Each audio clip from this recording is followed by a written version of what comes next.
This video is about Alexander Kristoff Colnago's V3 RS size, fitting and specifications. Hello everybody, my name is Mika from dmcx.com and this episode is a really nerdy as you can get.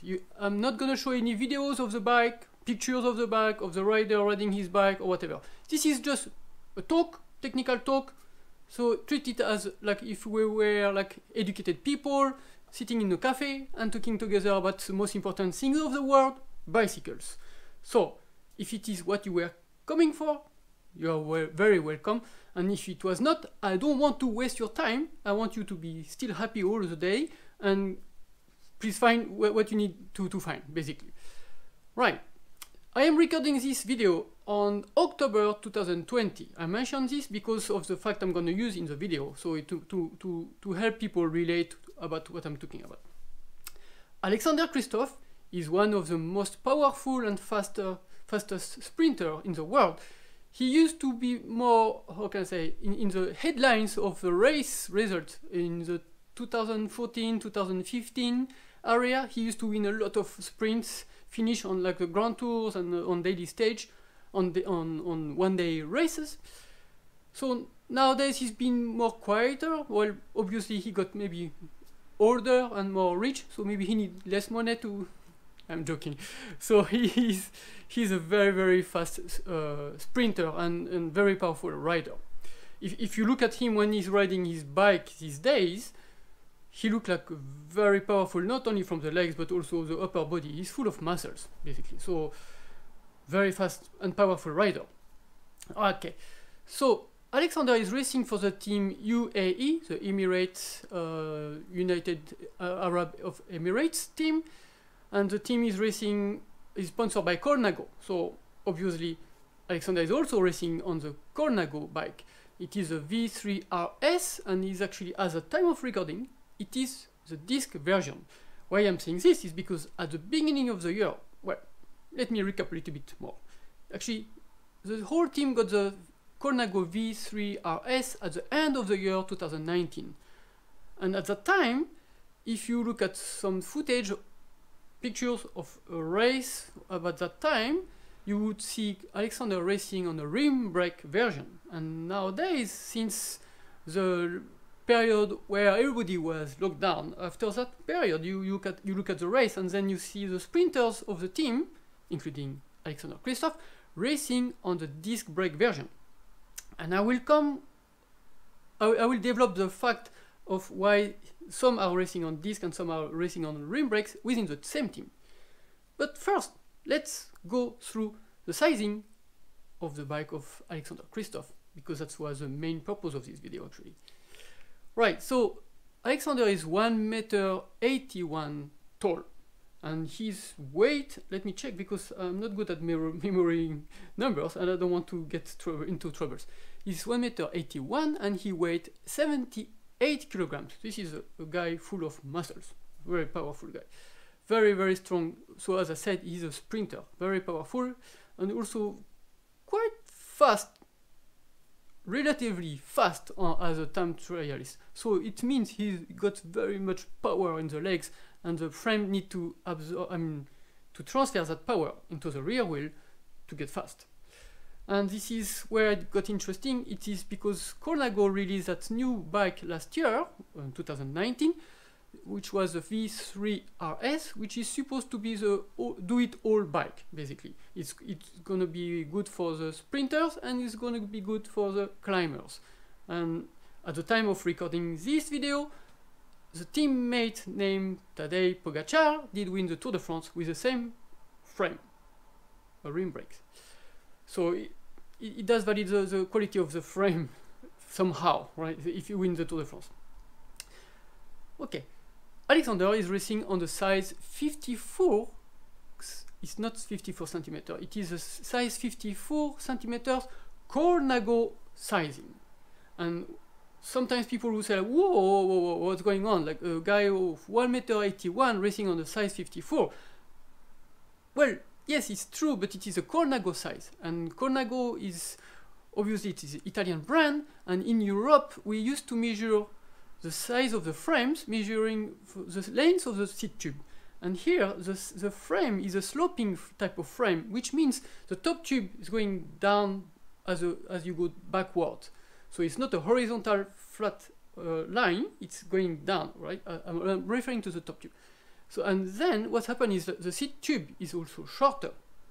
And that's the technical advantage of doing this, is to give a stronger frame, basically. But here I'm explaining the sizing.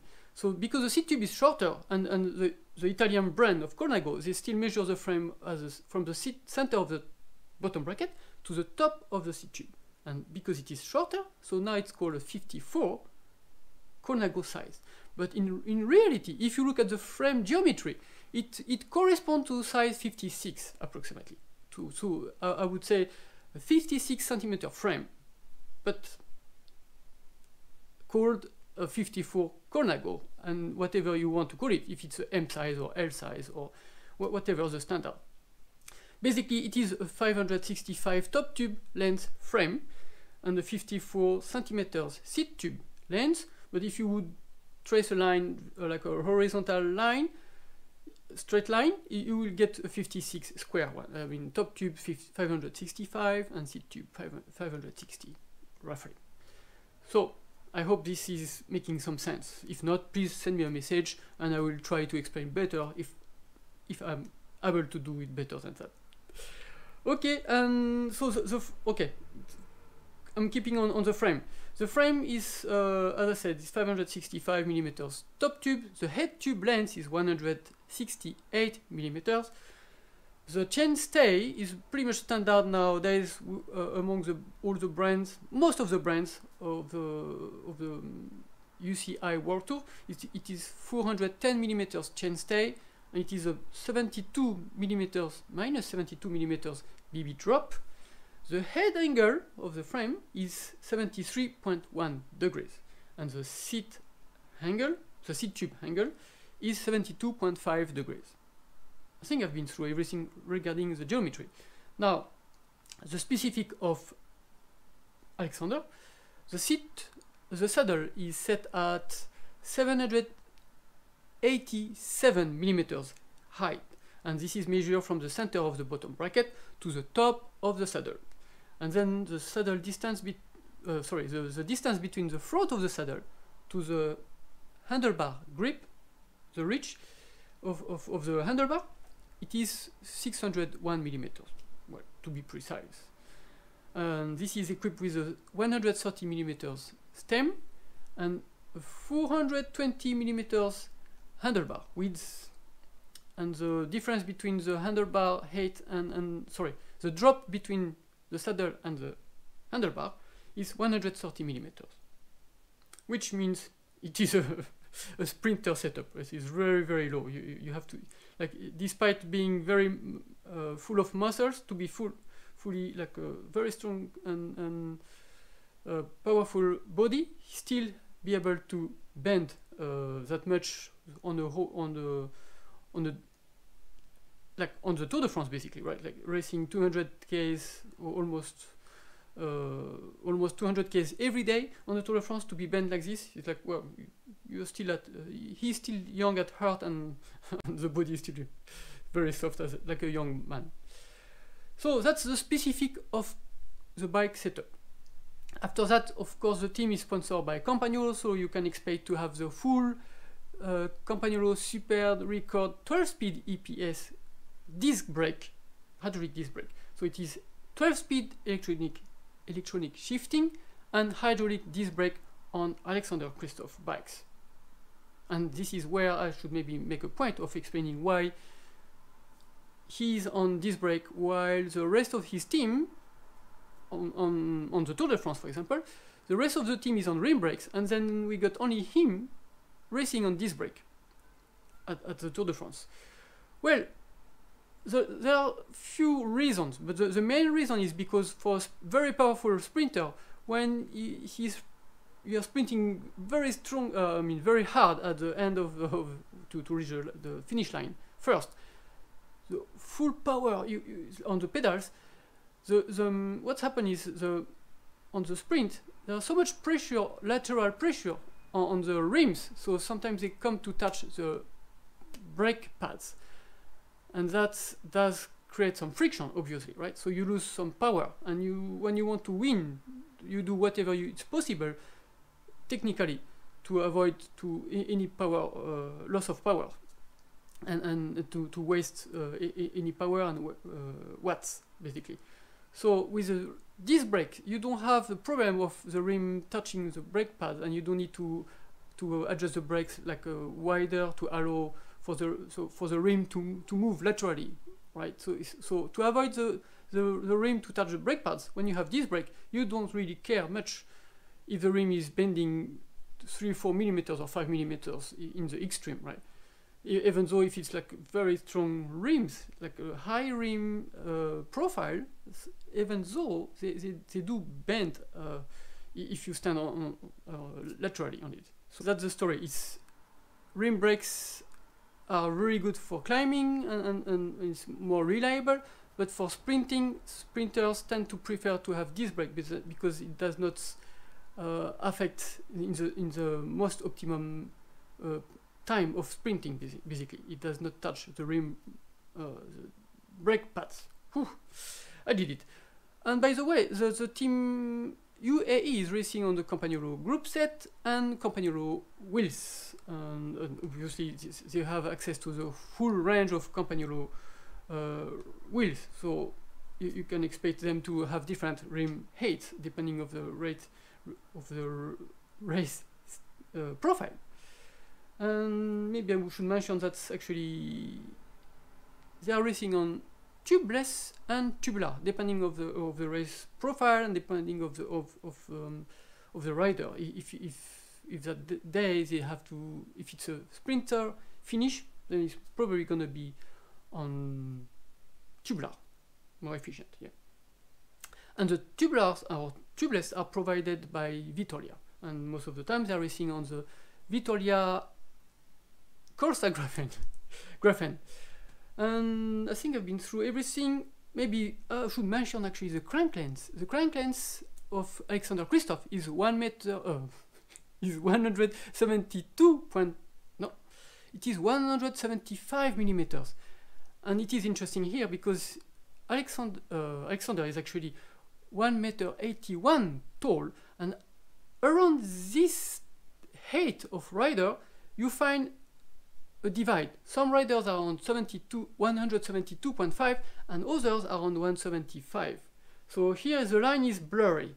It obviously depends of the legs length, I mean the inseam and so on, but it's also part of psychology of the rider and maybe the training and all the surrounding around the crank length. Is it better to have a longer one or a shorter one? Size does matter. The pedals are from Look, also Look KO Blade Carbon, and they are spinning on ceramic bearings actually. And here a very quick one about the chain. The team UAE is using a brand, a small company, but very smart company. They are doing the. I'm trying to remember the name. I got it. It's Absolute Black. Absolute Black is making some components, like very nerdy components for bicycles. And in the recent years, they developed that chain lubricant, which is called Graphene Lube. And they claim if you use that lube, the way you use it, and if you use it, you can save from 3 to 10 watts. And that's huge marginal gain when you are in the race for saving every second, especially on a general classification, or if you are a sprinter and you want to have the less friction as possible, like you optimize with disc brakes, you also optimize on the type of tires and obviously also on the chain lube, because apparently that's the last limit where you can also optimize the transmission. So I never tried this lube, but apparently the full team of UAE and also some other teams, like the Jumbo team, are also using it. So it is interesting to see. It does actually, at the time of recording, we already know that the team UAE did win the Tour de France using this lubricant. I don't get money from it, so I'm not related with nothing. So I'm just mentioning it. Very interesting. Okay, I think I've been through everything. If you have any question related to what I did talk in this video, please send me a quick message. And if you enjoy, well, see you in other videos around. Thank you.